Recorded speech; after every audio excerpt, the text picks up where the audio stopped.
The story of writing, astronomy, and law. The story of civilization itself begins in one place. Not Egypt, not Greece, not Rome, but Mesopotamia. Mesopotamia is an exceedingly fertile plain situated between the Tigris and the Euphrates rivers. For 5 millennia, this small strip of land situated in what is today Iraq, Kuwait, and Syria fostered innovations that would change the world forever. Inhabited for nearly 12,000 years, Mesopotamia's stable climate, rich soil, and steady supply of fresh water made it ideal for agriculture to develop and thrive. About 6,000 years ago, seemingly overnight, some of these agricultural settlements blossomed into some of the world's first cities. In the period between 4000 and 3100 BC, Mesopotamia was dotted with a constellation of competing city-states.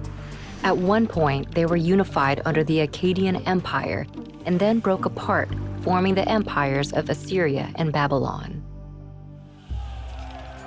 Despite near constant warfare, innovation and development thrived in ancient Mesopotamia.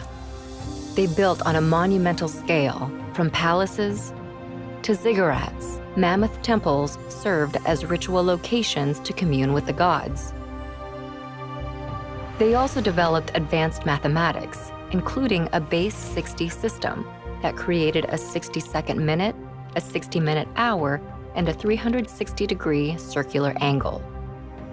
The Babylonians used their sophisticated system of mathematics to map and study the sky. They divided one Earth year into 12 periods.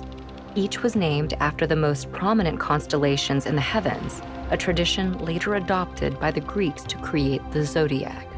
They also divided the week into 7 days, naming each after their 7 gods embodied by the 7 observable planets in the sky. But perhaps the most impactful innovation to come out of Mesopotamia is literacy. What began as simple pictures scrawled onto wet clay to keep track of goods and wealth developed into a sophisticated writing system by the year 3200 BC.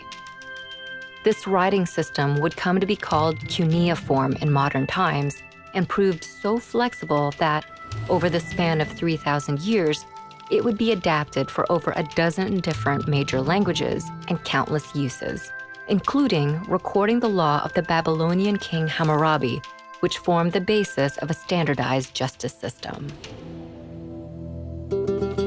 But Mesopotamia's success became its undoing. Babylon, in particular, proved too rich a state to resist outside envy. In 539 BC, the Persian king Cyrus conquered Babylon and sealed his control over the entirety of Mesopotamia. For centuries, this area became a territory of foreign empires. Eventually, Mesopotamia would fade, like its kings, into the mist of history, and its cities would sink beneath the sands of Iraq. But its ideas would prevail in literacy, law, math, astronomy, and the gift of civilization itself.